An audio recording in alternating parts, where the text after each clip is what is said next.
ราชาลีเครโคดูโฟเซราชาลีเครทำสัญญาได้ไหมครับสลัดที่อยู่ในวิชาที่โคได้ขาดครับครับสวัสดีครับท่าน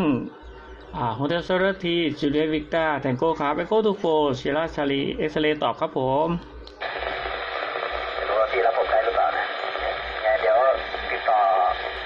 อีกช่องทางหนึ่งนะครับพี่ถ้ารับสัญญาผมได้นะขอบคุณครับโคโรไฟลิมาเซลาสโลเอเจทีเจทีบุรีรัมย์ครับครับผมสวัสดีครับท่านโฮเทลเซราชีจูเลียสวิกตาแองโก้ครับเอโก้ทูไฟลิมาเซลาสโลนะครับอรุณสวัสดิ์ครับท่านปกติผมเปิดรีพิเตอร์ไม่เข้านะเพราะว่าไม่รู้มันเป็นที่อากาศหรือเปล่าไม่แน่ใจครับแต่วันนี้เปิดได้ครับครับผมวันนี้มาดีครับผมครับรับทราบข้อความครับโคดไฟ LS ลิมาเซล่าซูลู HT JUT ครับงั้นผมไม่รบกวนแล้วครับพอดีมาตามเพื่อนสมาชิกพอดีติดต่อกันทางอีกช่องหนึ่งติดต่อไม่ได้ครับก็อยู่ทางยโสธร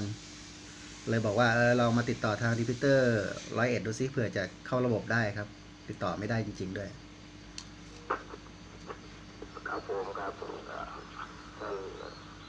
AST มิเลียสพิซาเดนโก้โคดูไฟลิมาเซลาซูลูครับขอรบกวนท่านเท่านี้นะครับผม73นะครับสแตนบายถ้าว่างเว้นหรือไม่มีภารกิจใดๆก็ขึ้นความถี่เล่นกันนะครับท่านซีอูครับ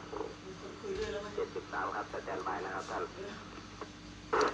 ครับขอบคุณครับเดี๋ยวยังไงบ้างเว้นจะแวะเวียนมาคอนแทคทักทายนะฮะภารกิจด้วยความราบรื่นนะครับโชคดีครับ